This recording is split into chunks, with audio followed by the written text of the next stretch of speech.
Almost there. Okay, so we are live. Thank you everyone for joining us this evening for our live stream. Does Liberalism Need Religion? Sponsored by the Institute of Liberal Values and the Jewish Institute for Liberal Values. We've got two distinguished guests today to speak on this issue. The first is Rabbi Ari Lamm. He is one of the youngest leaders of a major Jewish organization in the U.S. and serving as chief executive of B'nai Zion, which has supported educational and humanitarian projects in the U.S. and Israel for over 112 years. Rabbi Lamm is Princeton trained historian of religion. We also are joined by Dr. Neil Shenvi. He has a PhD in theoretical chemistry from UC Berkeley and an AB in chemistry from Princeton. He's published in numerous places.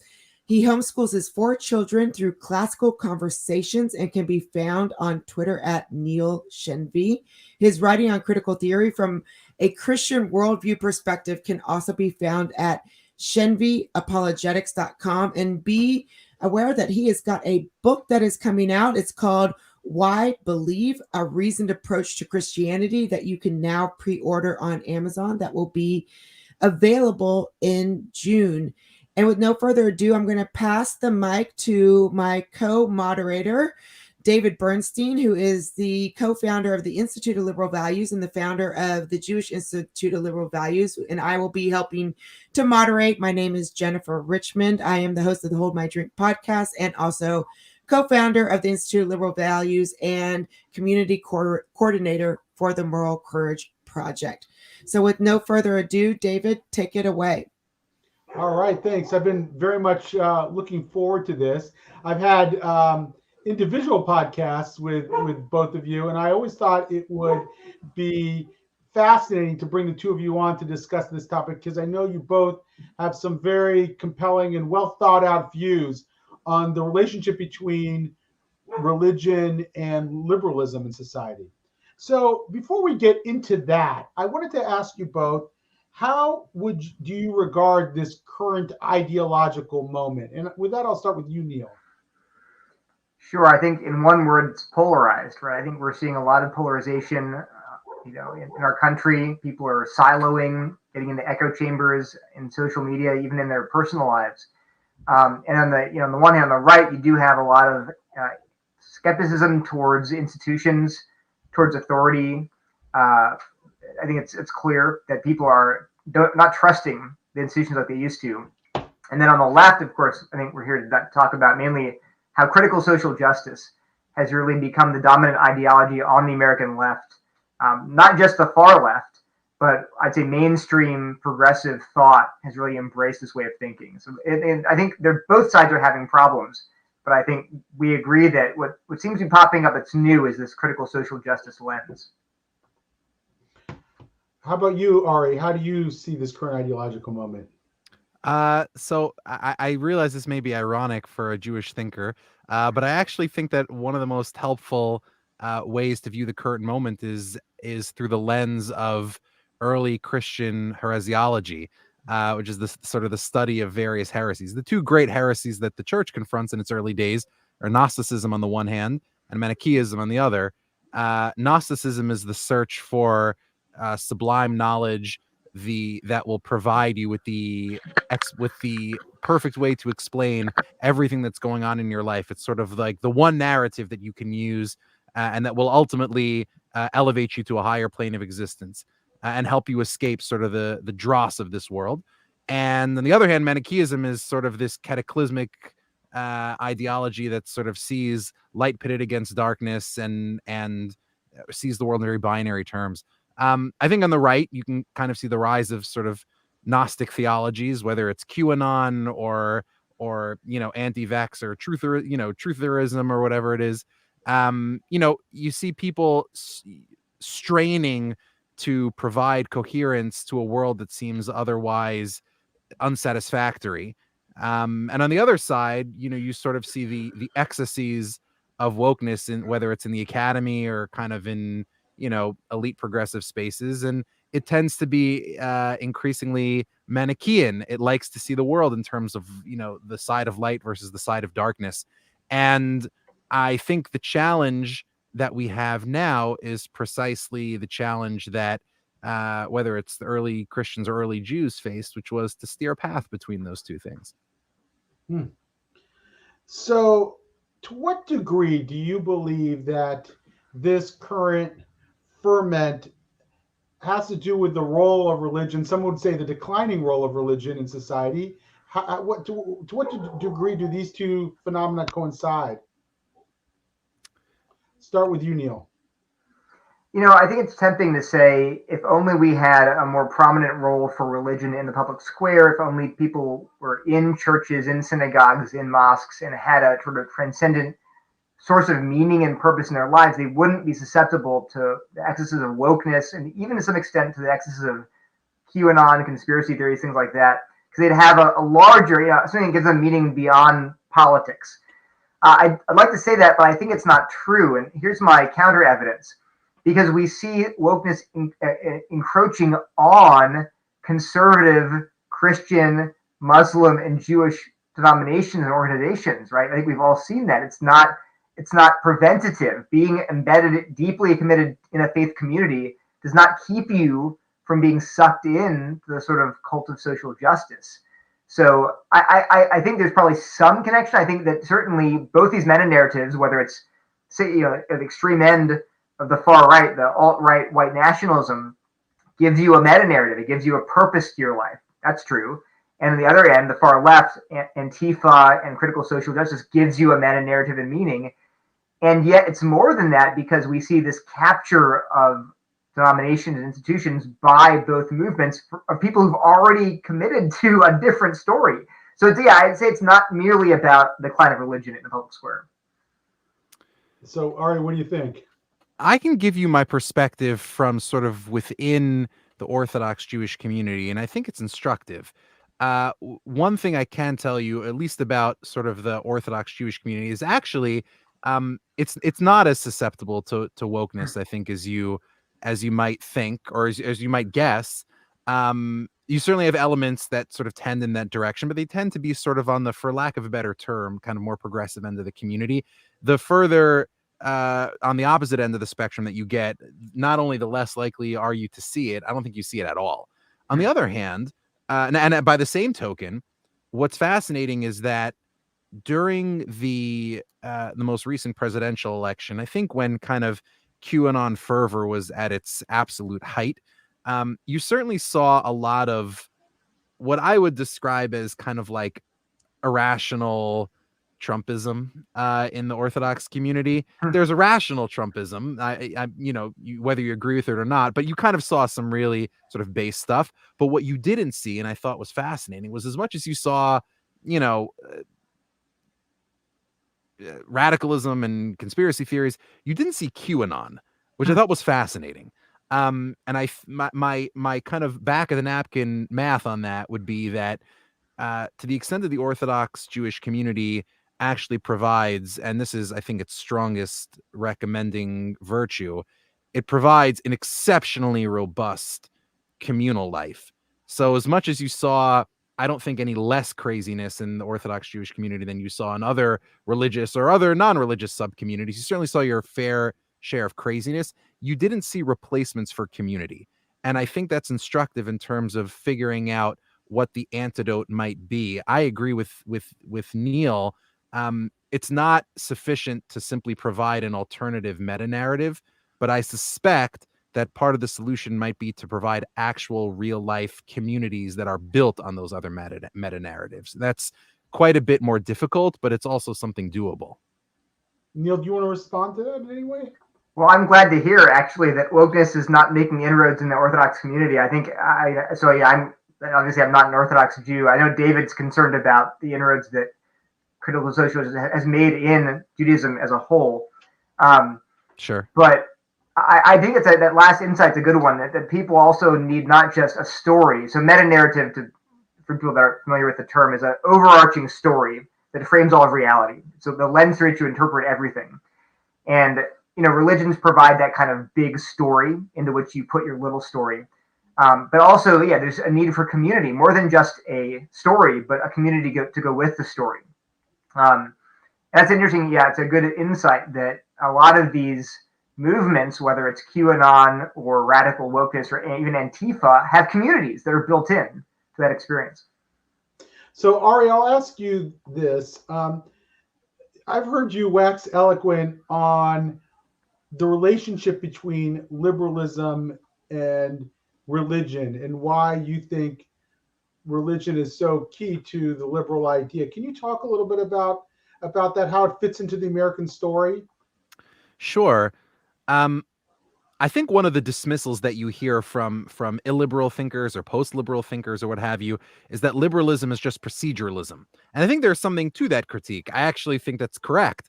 It doesn't mean that that's a bad thing, even though it's often used dismissively. But just to unpack what that means, liberalism is not sort of a substantive ideology, at least as I understand it. What it actually is a very sophisticated and extremely successful mechanism for allowing people with diverse views to live together. Now, ideally, what you would use that mechanism for is to encourage a society to pursue truth and virtue and human flourishing as robustly as they can. And liberalism would be the key that unlocks that, because the more you get a community that can expand its intellectual, spiritual, and even physical horizons, the likely you are to get to an outcome of human flourishing. But another way that you could use that procedural tool is just to allow people to experience as much hedonic pleasure as they want without bothering each other over much. And I don't think that it's in sort of the trajectory of human striving, I don't see that as a particularly worthwhile goal. It may be a pleasant goal, but as humanity learned in the Garden of Eden, pleasant experiences aren't always virtuous ones. And so I think that liberalism is incredibly powerful as a procedural tool if you already have not a substantive ideology baked in, but if you have enough substantive commonalities that you're able to actually tell a story about yourself. And just to return to that point that Neil made before, having meta narratives, and then, as I kind of added, communities built on those narratives is critically important. And I therefore think it's no accident that America kind of exemplifies the power that religion unlocks in liberalism. America is not simply a liberal experiment. It's an experiment in the uniting of Athens and Jerusalem, essentially, which is to say that Athens, the legacy of Athens is the legacy of systematic thinking. Plato, Socrates, Aristotle, categorization, natural law, physics, astronomy, and so forth. The legacy of Jerusalem is stories that bind people together and provide them with a mission and endow them with a purpose. And what America has done, Alexis de Tocqueville thought that America had sort of reconciled religion and democracy. I think what America actually did was it just ignored the tension between those two things as best as it could, because in almost speaking the tension out of existence, America has been able to thrive in an incredible way. What we're seeing now is the return of that tension in a very serious way. And the question becomes now, can America survive with both its Athenian and Jerusalemite legacies intact? Neil, what do you think? So I do think that religion is important to a liberal society, because liberal societies, like you said, like Ari said, liberalism can be viewed procedurally. It's a way to adjudicate competing claims, a way to get along in society and not have one, as Helen Pluggers and James Lee talk about in their book Cynical Theories. It's a way to get at truth without having a preferred narrative that you're going to support a priori. You're going to look at the evidence. You're going to get together, talk about it. But it's based on certain values. So liberalism, assumes that we all value things like free expression, freedom of conscience. We value not imposing our will on others, and those, in some ways, are the legacy of a meta narrative, stories from the Jewish and Christian traditions that see human beings as valuable, and freedom of conscience is a good thing, and individualism is a good thing. And so now, is it possible to have liberalism without a religious story? I think so. I'm not a political science guy, but I look at sort of liberalish democracies in Europe, for example, they're largely secular. They're still espousing virtues like individualism, free speech, freedom of conscience to some extent. But I do think what religion provides is not. So you don't necessarily need one religion or even to ensure liberalism. But religion does provide a defense against illiberalism. So what happens is what we're seeing, I think, is the growth of illiberal philosophies that want to get rid of, say, the ability for people to have freedom of conscience, freedom of expression, etc. And what religion does is it says, no, those things are important, and here's why. See, I think we can coast along saying, oh, we all agree that we shouldn't impose our values on others, right? That's a liberal way. But if someone comes to us and says, well, why? Why shouldn't I impose my values on you and all of culture? Well, if you're only a liberal and don't have a religious story, you're kind of at a loss. You're saying, well, I don't know. Whereas a religious community can say, well, here's why, because we don't value coercion. For example, the Christian tradition, we don't value coerced professions of faith because God sees your heart. It matters what you actually believe, not simply what you pretend to believe. And so I think that a religious story can ground those values that we all take for granted. I think when you erode those stories, you open yourself up to the threats of illiberal ideologies. You want to respond to that, Ari? Oh, yes. Sorry, I was practicing. If I could just try to build on that, I think there are two questions that we should disentangle. One is, could you construct in a lab a liberal society without the ingredient of religion? And the second question would be, could you construct an American society, or should you construct an American society without the ingredient of religion, and maybe even particularly biblical religion? I think the answer to the first question is yes, you could create, so you could under laboratory conditions create such a democracy. I'd want to see what the recipe was, but I think in theory you could do it. The second question is, could you create an America without could you create an American liberal democracy without religion, and in fact biblical religion? I think the answer is no. And the reason that it's no is because as somebody who takes the biblical tradition very seriously, perhaps the greatest lesson from that tradition is that stories matter. Narrative matters. The Greeks and the ancient Israelites both believed in a God and divine law. And in fact, the Neoplatonists believed in one God and divine law. So not as far apart as you'd think in terms of divine counting. But the differences, the similarities really end there. The Greek system saw its God as sort of unchanging, universal. Everything that God says must be applicable at all times and all places. It's essentially math. But the God of the Bible is particular, is not anti-rational, but sometimes non-rational, commanding things simply because I am God.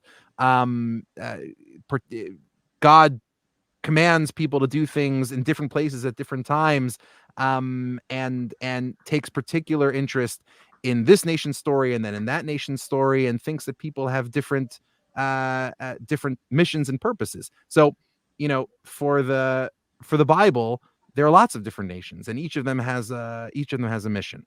And I think in that respect, you could sort of distill the differences between the two societies is that Athens asked, what do we know? And the Bible asked, what therefore should we do?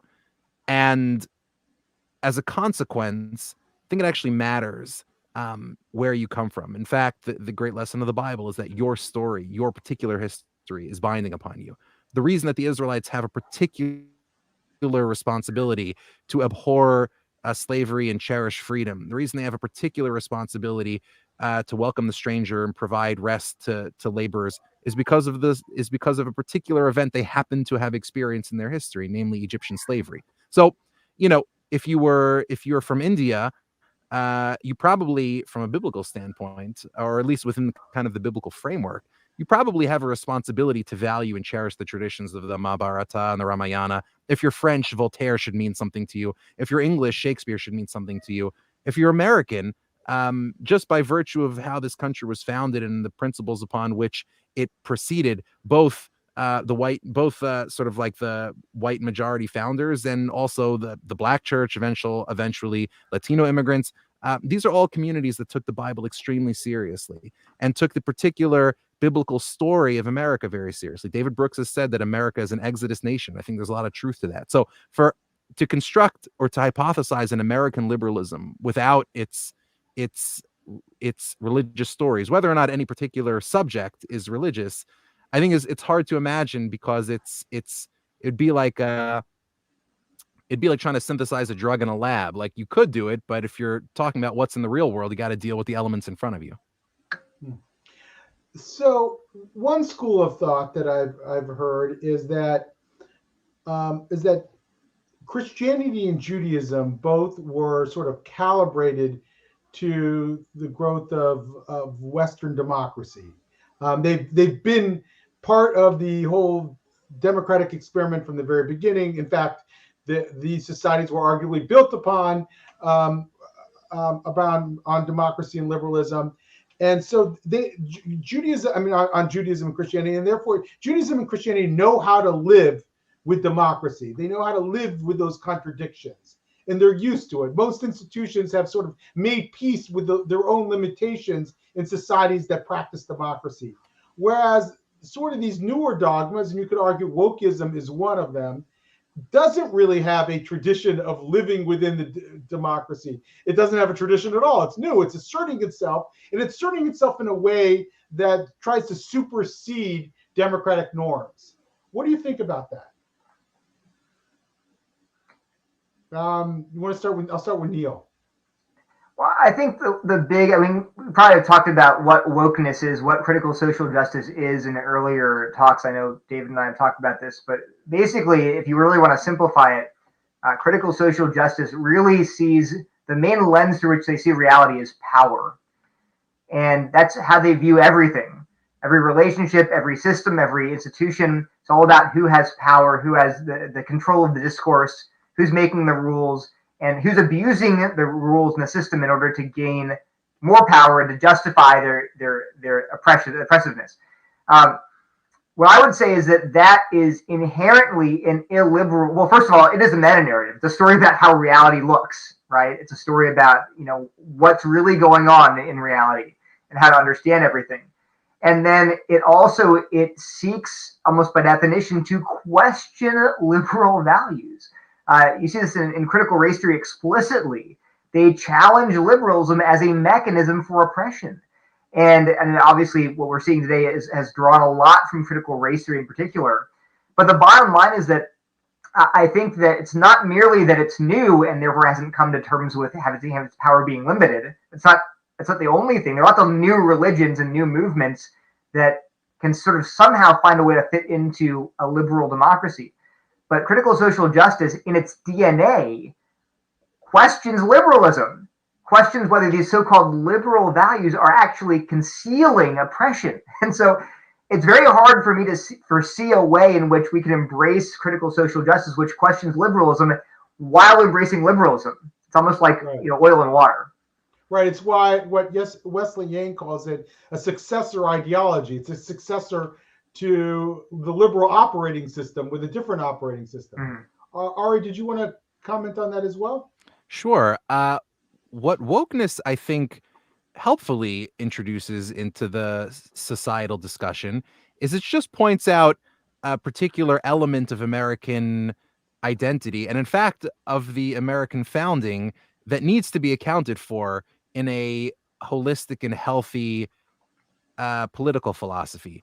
And that is, if you think about what America is, sort of uniquely, certainly uniquely in the West, and it maybe has some modern parallels, but I think it's probably the most vivid example, is that America, on the one hand, has this very robust and intentional sense of exceptionalism. And you could argue that every nation thinks that it's good, but America has this sort of particularly vocal and self-conscious sense of being founded as a missional nation, right? A nation that actually has a purpose beyond blood and ethnicity and kinship ties. It's actually a mission founded in a narrative, in a mission.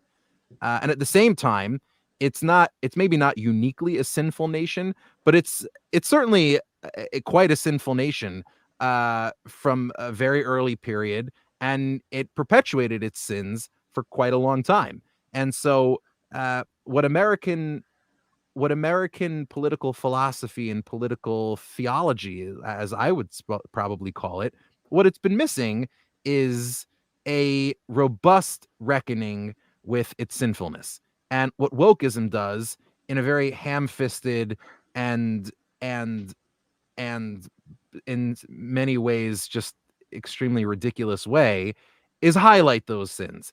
And in that respect, it's doing a service to right-thinking Americans. I don't think it's doing a service overall, but it's certainly doing a service if you know, in the Jewish mystical sense, choose to see sparks of goodness even in places of darkness. And this is where I think biblical religion is particularly essential for specifically American liberalism, because what you really want to explain American political philosophy is not the social contract theory that American exceptionalists have always used, and you certainly don't want sort of the self-abnegation and self-flagellation that the wokes use. What you want is covenantal theology. You want the theology that says, yes, you can have a nation that is exceptional, that God has chosen for a purpose. God can choose many nations for purposes, but God has chosen this nation for a particular purpose. And at the same time, it was extremely sinful from a very early period. And what a covenant does, unlike a contract, what a contract does is it enshrines virtuous conditions that everybody agrees to from the get-go, and then ensures that those virtuous conditions are perpetuated. What a covenant does is the opposite. What a covenant does is says it takes sinful human beings, or even a sinful people, a sinful nation, and shows them that they too can aspire to greatness. And I think that to the extent that America is a covenantal nation, which I think it is, this is probably the best way to understand what we are. We are a sinful people who, more than any other nation, or certainly more self-consciously and more explicitly than any other nation, is enshrined within our founding documents and in our refounded documents throughout the way, from the Gettysburg Address to the speeches of Martin Luther King Jr., Frederick Douglass, the New Deal, Ronald Reagan, Barack Obama. We have consistently enshrined the very principles by which we confront our own sinfulness and get better. So a covenant allows a lot more leeway for sort of moral development over time collectively. Is that right? correct? I mean, I think where the exceptionalists went wrong was in failing sufficiently to confront things that now appear very obvious about our past, and where the wokes go wrong is in having no second move after America did bad things. Right. So I want to turn to some questions. I'm going to try to piece Sheena, who's one of our good friends and is the author of the Theory of Racelessness, and a really thoughtful person, is citing John McWhorter's book that just came out, and his thinking that wokeness really is a kind of religion, and it may be a particularly dogmatic kind of religion. I'm paraphrasing her here because it comes in several comments, because it actually stifles freedom of expression. It's a sort of particularly dogmatic brand of religion. Do you see it as a religion? Maybe I'll start with you, Neil. I mean, you've done a lot of the heavy reading of critical social justice and postmodernist thought. You probably read more of it than just about anybody I know. I mean, so do you agree with McWhorter on that, and Sheena? So I would prefer to call it a meta narrative, because, like Ari said, there's not necessarily a community there. There aren't really practices that you do. A lot of the things that we take for granted in religions, ceremonies, and there's some of that stuff you can kind of point out. But I prefer to call it a meta narrative. It's a big overarching story. And if Christianity, the story of Christianity goes from creation to fall to redemption to restoration, well, the critical social justice meta narrative goes from oppression to activism to equity, diversity, inclusion, social justice. Right? That's a story arc for critical social justice. But if you really understand what people like Robin DiAngelo, Ibram X. Kendi, some lesser known theorists like Collins and Anderson, and Kimberly Crenshaw, critical race theorist, the queer theorist like Judith Butler. When you really understand how they view reality, it really does strike you as a meta narrative, and everything fits into their story. So they can if they theorize racism, sexism, gender, class, wealth, law, everything they theorize, you can fit into that story. So that's why I would view it as not just a sort of a movement, not just a sort of political party. It really is a large story that's comprehensive. It's coherent. People think they're just going to take one little piece of it, like the story about slavery, and use that by itself, and appreciates its insights. But I'd say no, you can't really just take one piece of that, kind of a whole cloth deal. Like you tug on one piece of it, and you get the whole package. And so what I would say is making it so compelling to people. I think we mentioned this in our last podcast. Is really that it gives you a sense of righteousness. Like Ari said, there's a Manichaean tenor to their claims, good versus evil. I mean, Jonathan Haidt talks about how progressives see the world as this battle between good and evil. It's in his book, The Coddling of the American Mind with Greg Lukianoff. And I think that it really plays into that. So it gives you the sense that if you sign up to the whole woke cause, if you check the right boxes, you tweet the right tweets, then you can feel good about yourself. You can be clean. You can be purified from what their sins of whiteness, toxic masculinity, cisgenderism, all of these things that pollute you. You can be pure and clean from them, and that's very compelling to people that yearn for that. As a Christian, I think we all are seeking righteousness. We're seeking justification, to feel good, to know that we're right. And wokeness provides that. And the other side of that is it's brutally vindictive.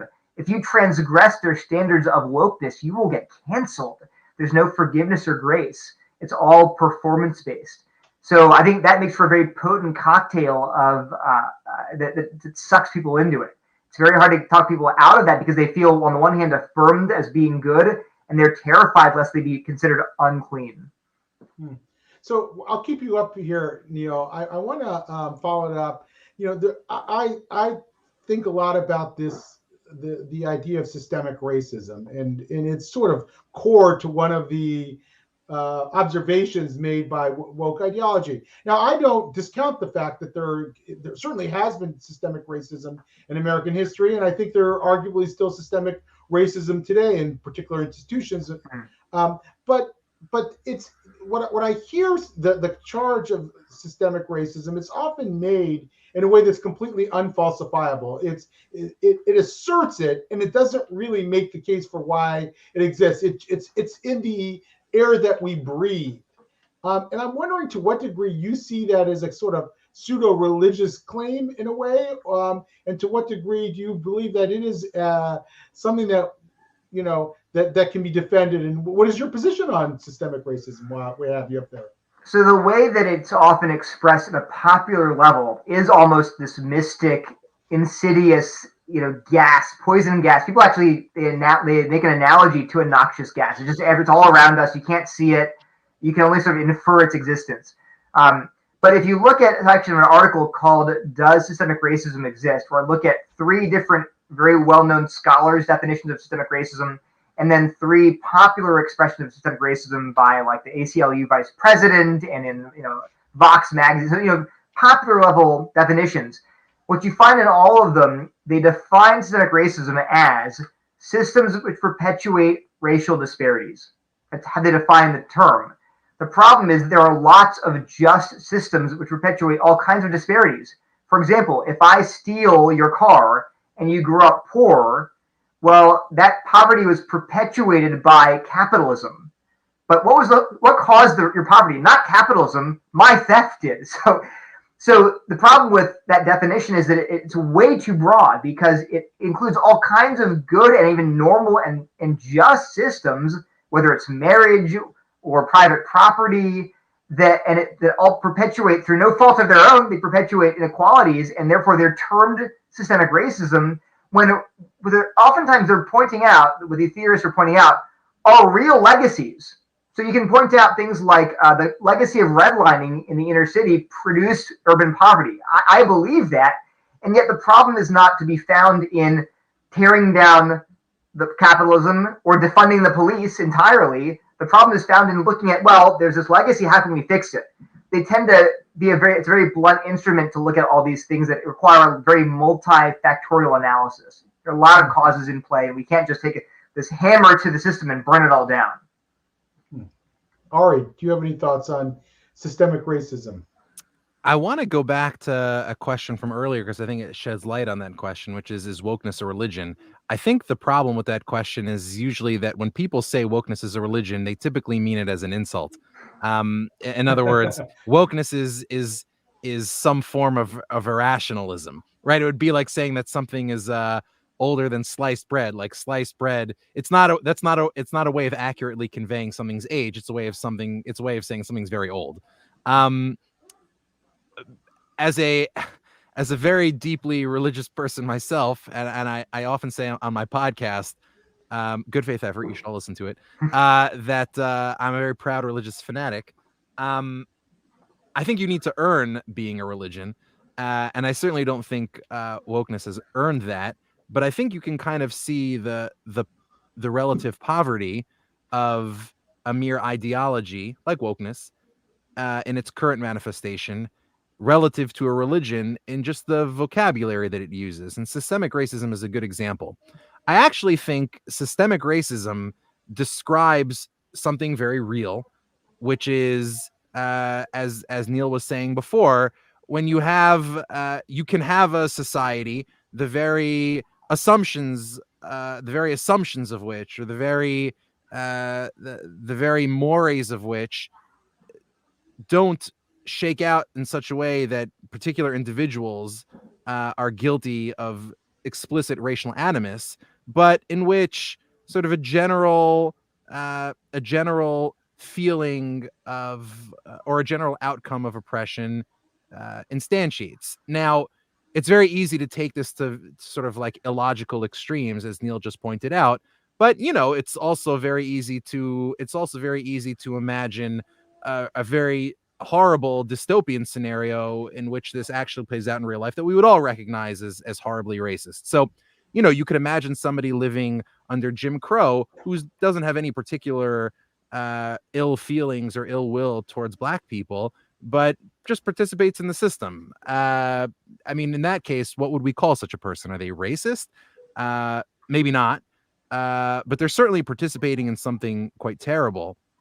And I think this really kind of spotlights where wokeness has kind of gone wrong, which is, I think the problem with the term itself is that right now it's sort of like 5 or 6 or 7 different churches trying to come together in some under the auspices of some sort of ecumenical council. It's just there are no actual bishops at the top presiding over it. So wokeness, I think, as a concept, kind of, if not the nomenclature itself, but certainly the ideas that kind of underlie it, originate in the experience of Black Americans. But what you have in contemporary wokeness is all sorts of other different groups, whether it's Jews, Latinos, whether it's LGBTQ community, whoever it is, are all attempting, I think, in some ways, to usurp the moral authority of the Black experience in America in ways that don't really make quite a great deal of sense. So, again, because as I said earlier, I believe in the power of story. I think America, as a nation, has a particular obligation to a moral obligation to repent of its sins to Black Americans in ways that it doesn't have such a responsibility to repent to other people. Certainly, lots of minorities have suffered in America, have also succeeded in America. Jews are one of them, but I think it should just be obvious to anyone who's a student of American history that America does have certain particular responsibilities there. I mean, there are people alive today who lived under Jim Crow. I mean, it's almost like incomprehensible. It would be like, it'd be like saying sort of Germany has sort of moral, even had the Holocaust not happened. Germany, if everything stopped after Kristallnacht, Germany would still have a particular moral responsibility to its Jewish citizens because that's part of its past and part of its history. So I think what's the temptation that needs to be resisted, I think, is the temptation to say that all those who are making claims under the mantle of wokeness are equally wrong, and therefore the entire thing should be equally discarded. I think from sort of a roughly conservative point of view, I would say that sort of the higher tenets of wokeism as a movement should just be roundly and soundly rejected because they're ridiculous. The idea that everything is slavery is sort of seems kind of silly to me. But I think conservatives, to the extent that we also believe in tradition and its incredible and ennobling power, and to the extent that also we believe in doctrines like repentance and forgiveness, because we believe in things like idolatry, which in the Bible are certainly systemic crimes, right? We have very few examples of one individual being an idolater. You have whole towns or whole polities that are idolatrous, and in fact, the Bible prescribes collective punishments for societies that are idolatrous in the Book of Deuteronomy. So I think we should just distinguish between crimes committed against any minority in American life, which I think we should just judge by a different standard, and crimes and crimes committed from a very founding against one particular community. And here, I think it's not an accident that amongst the various constituencies that are most party to wokeness, it's probably not an accident that the Black community is the most disproportionately religious. And I think it makes it all the more like infuriating that the spiritual power of the Black church's critique of American society and the path that it offers towards redemption, by the way, has kind of been totally usurped and neutered by people who are just trying to score notoriety on social media or in academia. It just makes me angry, quite frankly. So Jennifer has been monitoring some of the questions. Are there any that leap out, Jen, that you'd like to bring to the floor? Well, I'm going to use moderator's prerogative here. I've got my own question here. Ari, you said something really interesting that you were talking about how sometimes the comparison between wokeness and religion is somewhat pejorative. And I think, on that note, I think part of one of the ways that we see that play out is that there's this blind faith in wokeism, and some people assume that in religion, whether it's Christianity, Judaism, or whatever, that you have to have a blind faith, that you have to go into it unquestioning. And so that leads me though to a question of mine. If that's the case, if there is this sense of blind faith, is that when people say why wokeness itself creates an illiberalism, if you will, because there is no accepted freedom of speech, freedom, of expression, etc. And can you kind of speak to that a little bit, Ari? It's a great question. I think, again, this simply emphasizes or highlights the many ways in which, to its misfortune, wokeness is not a religion. If it were a religion, it would have all sorts of things that it desperately needs to be a viable political ideology and political philosophy, as opposed to just a successor ideology. And it would have the tools that it needs to actually provide a future for our society, which right now it doesn't. Just to give like one or two very brief examples. First of all, what it doesn't have is a sort of an educational philosophy, meaning it has like DEI training and sort of griftery, Robin DiAngelo style seminars which I'm very glad people. It's a, we just had a tough couple of years, so people need to make money. I'm glad people have things to do, but what religion provides and wokeness doesn't really have right now is a pedagogy. And by that, I mean, it doesn't have a tradition of exemplary masters. It doesn't have a tradition of teacher and disciple relationships. It doesn't have a tradition of prophecy. It doesn't have a tradition of what would, in the Jewish tradition, you'd call sort of yeshiva study. It doesn't have a Beit Midrash, a house of study. Maybe in the Catholic tradition, you'd refer to scholasticism. It doesn't have any of this stuff.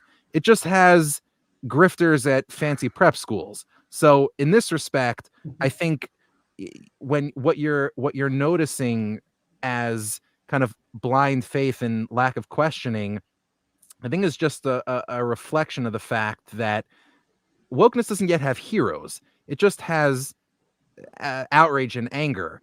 You really need heroes in order to create a lasting political philosophy, which is why I think, to the extent that wokeness, at least in its purer forms, emerges in the Black American community, it's notable the Black American community sort of in many ways does its own thing because it does have such heroes. It has Harriet Tubman, it has Frederick Douglass, it has Nat Turner and Denmark Vesey, it has Martin Luther King Jr., and it has Malcolm X. It has figures like that. It has like canonical figures.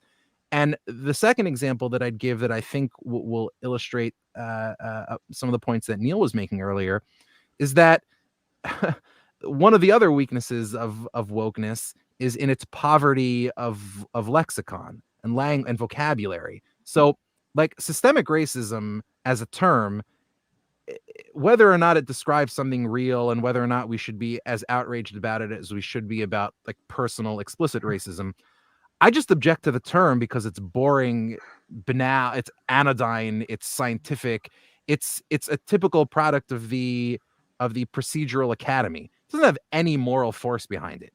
You want to know what does have moral force behind it? Idolatry. Guess where all of the language that Americans have ever historically used to condemn racism has ever come from? When Abraham Lincoln talks about the blood price that America had to pay in order to avenge its sins against the helpless people or against a victimized people, guess where he drew that language from? The Bible. When Martin Luther King Jr., by contrast, saw the future that America could envision, a time when, against all odds, perhaps our children would get to play. He was drawing that from the book of Amos. He was drawing it from Jeremiah, from Ezekiel. He died with the words of Moses on his lips. The last words he ever spoke in public were the words that Moses uses in his valedictory address, looking over the promised land, knowing that he wouldn't get there. When John Brown, when Frederick Douglass, when Denmark Vesey, when Harriet Tubman declared America a sinful nation that needed to repent, it did so on the basis of biblical language. If you actually wanted to call out sinfulness, you shouldn't turn to the academy. The academy wouldn't know how to condemn sinfulness any more than it would know how to celebrate virtuousness. You should turn to the only source of American stories that has ever mattered to people. And that's where I think wokeness really shows its weaknesses in not being a religion. It doesn't have any moral force, and so it's not an accident that it just becomes an ideology of outrage and condemnation and bad faith arguing on Twitter. Neil, I don't know how you top that.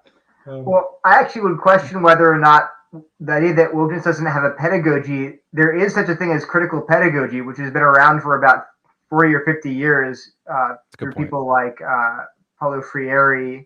And so they don't have necessarily the deep tradition, or I would argue, I would agree with, they don't have the moral force of, say, a biblical tradition. But they do have a pedagogy, and it has actually taken over the academy. So I can give you not just scholars, secular scholars. I can give you Christian evangelical scholars at major universities who've imbibed critical pedagogy and explicitly appealed to it to see everything, to view. I just today saw a paper about how Bible translations are a cultural product that should be examined through a critical lens, which is the power dynamics behind the Bible translation. This is from a Christian scholar. So my only point is, I think there is a pedagogy, but it's purely negative. It's destructive. It's also to tear everything down and expose how it's all about oppression, where there's very little positive, constructive, let's build a better nation. And I'm reading a book right now, a collected works of Martin Luther King, his speeches, his letters, his essays. And I am struck by, I think, interestingly, I think conservatives tend to co-opt him as this very palatable, colorblind visionary. I think, no, he's more radical than you think. On the other hand, I think the woke co-opt him as a radical. And I'm like, actually, some of the things he's saying is directly flying in the face of wokeness in terms of calling people to forsake hatred, forsake division, to embrace the beloved community. And so, again, I think both sides tend to use him, I think, not let him be himself. Again, I'm only like a few chapters in. Anyway, but I do think, but I call wokeness a meta narrative. It's not pejorative. I have great respect for meta narratives. I'm simply highlighting the fact that it does function that way. So I'm not. I think John McWhorter is a very big critic of wokeness. Has a new book comparing wokeness to religion, and he's using it as a pejorative term. I'm not. I'm just saying, look at the structure. To appeal into people's sense of righteousness, their need to feel clean, their need to set a line between them and other people that are bad. It's telling a story. It's fulfilling the same functions as other religions. So I want to go to another question here. Diana Blum talks about Coleman Hughes and Camille Foster and Chloe Valdary and Tom Sowell. And we John McWhorter and Glenn Lowry. And these are voices that are being dismissed by the woke religion. I'm one of the things that I'm curious about is that how few institutions are willing to actually cite or recommend one of these scholars in the writing. I haven't seen a mainstream Jewish organization say, well, if you want another view on anti-racism, read John McWhorter's new book. And I've started to call this the McWhorter test. Can an institution have the intellectual honesty to cite John McWhorter alongside Ibram X. Kendi? What do you think? Why, first of all, why isn't the case that these institutions can bring themselves to offer an alternative reading by one of the people that Diana mentioned? Maybe I'll start with you, Neil. Okay, so there's a theoretical reason for that, and the answer is in two words: false consciousness. This idea goes back to Karl Marx. I know you're not supposed to name Karl Marx, but Karl Marx developed the idea of false consciousness, and it's evolved over the years, but the idea now is that minoritized groups, whether it's blacks or women or LGBTQ people, that they get socialized into these oppressive systems along with the rest of us. So all of us are bathed in white supremacy or sexism or the heteropatriarchy. We've all imbibed that from our mother's milk. And because of that, minoritized groups are also perpetuating these oppressive systems by their natural patterns of thought. Only through their lived experiences can they achieve what's called a critical consciousness. And colloquially, they can get woke. They can wake up to reality. But before that happens, they are still, again, they live in the sunken place. They have a false consciousness. So they'll simply repeat the lies being told to them by the ruling class. A great example of this, a kind of terrible example of a few days ago, is Winsome Sears became the first black female lieutenant governor in Virginia history. And Michael Eric Dyson went on MSNBC. He called her a black mouth moving, a white idea, a figure who justifies and legitimates white supremacist practices. That's the first black female lieutenant governor in history, and he calls her a black mouth moving. Where does he get that? The audacity, number one, but number two, the ideas behind it. The idea behind it is when you have this heterodox black thinker, they are still parroting the lies of the white supremacist culture in which they were socialized, so they can't be taken seriously. They're not a real, authentic black voice. So that's the idea, at least, behind where you get these. So why don't you have, read Kendi and read McWhorter, read Lowry and read Ta-Nehisi Coates. In my talks, I actually tell my audience, by all means, read all of these figures, then you decide who's giving the best arguments. But if you imbibe the doctrine of critical social justice, you don't need to read those who have not yet attained critical conscious. They are simply dealing with their internalized oppression. Anyway, that's the theory's answer for why there's such a one-sided reading list. Ari, you want to comment on that? Well, I don't have that much more complicated. I don't have anything much more complicated to say than that. Yes, people should read and follow those people as I do. They're great, and I really enjoy all of them. And I think it's just particularly sad form of insecurity to not do it. And I agree with all of Neil's analysis. The only thing I'd add is that I would really encourage people to listen to the voices of faith in those communities. Reach out to pastors in those churches, or I mean, they're well published. They speak a lot. There's tons of stuff out there. Like, if you want voices, I think the problem is, like, we're talking about like two versions of pundit. And as someone who's a member of a religious community, I at least my experience is that pundits who talk about my community, even from within the community, are kind of the least useful people.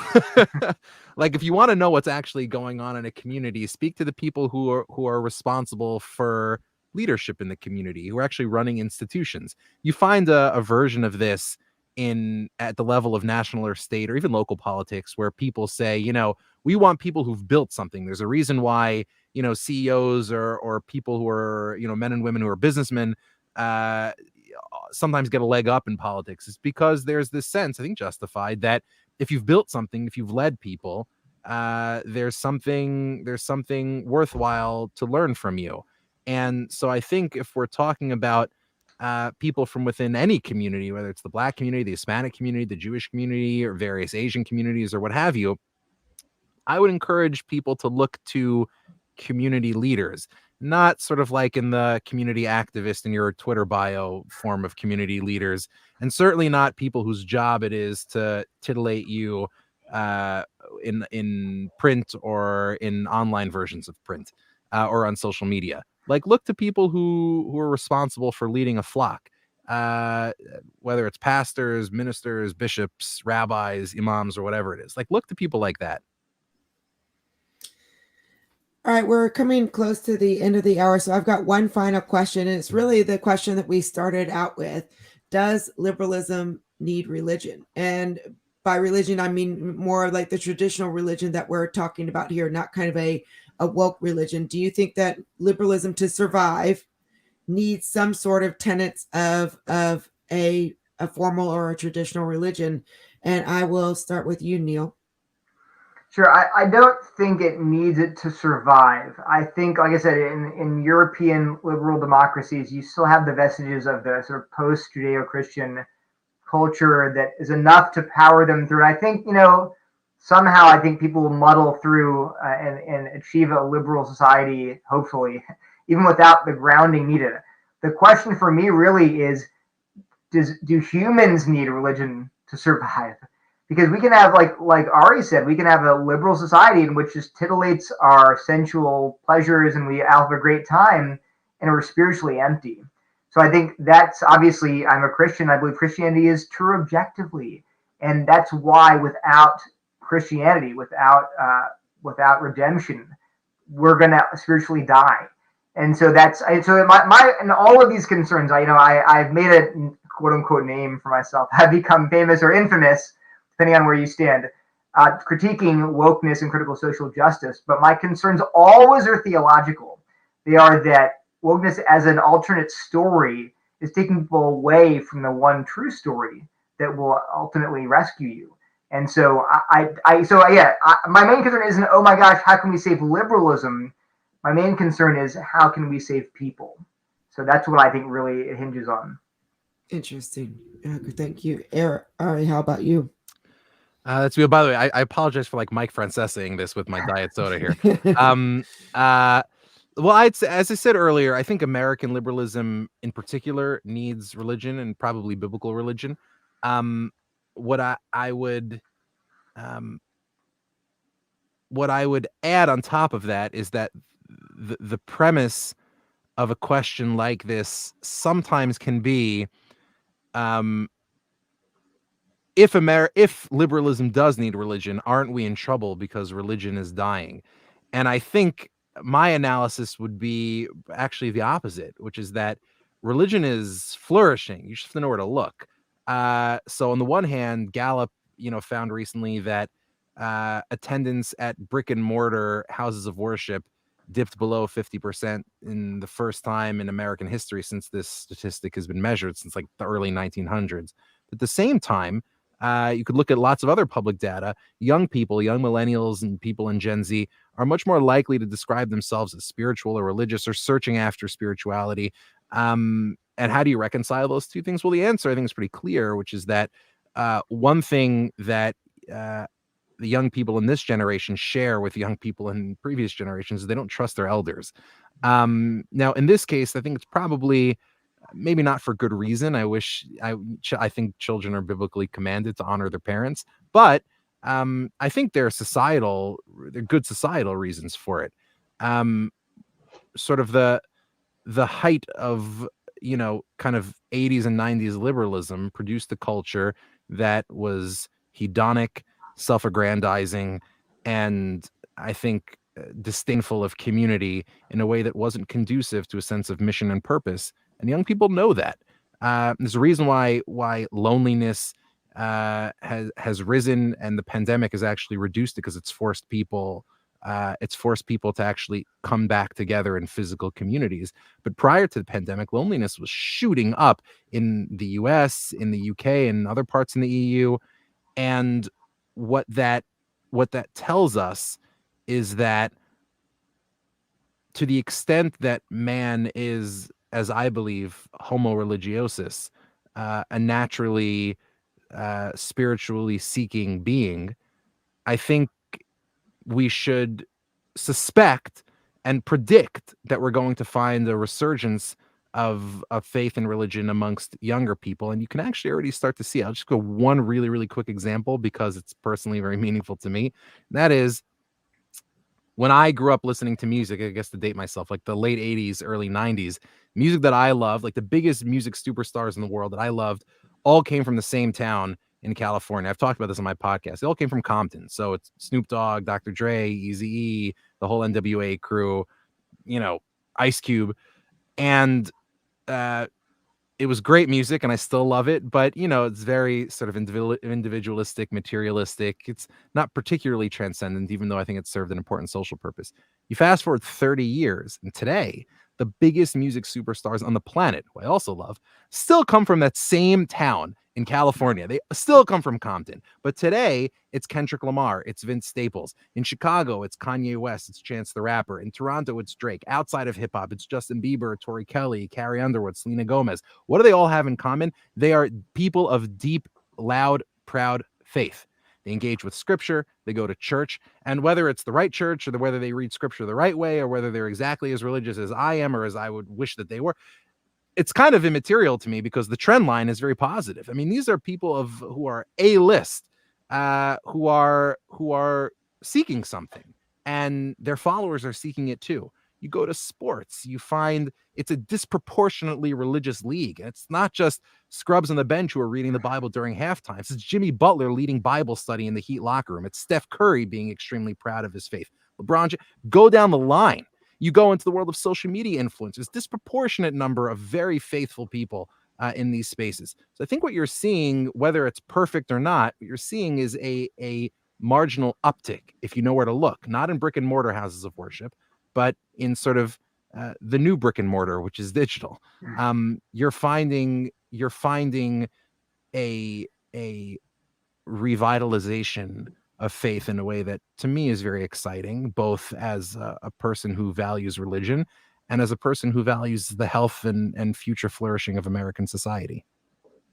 Well, with that, we're going to end it. This has been a fascinating conversation. I feel fortunate to have been one of the moderators and look forward to continuing this discussion of the relationship between religion and liberalism.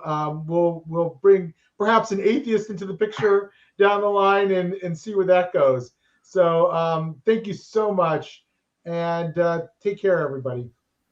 Thank you. Thank you. Thank you so much.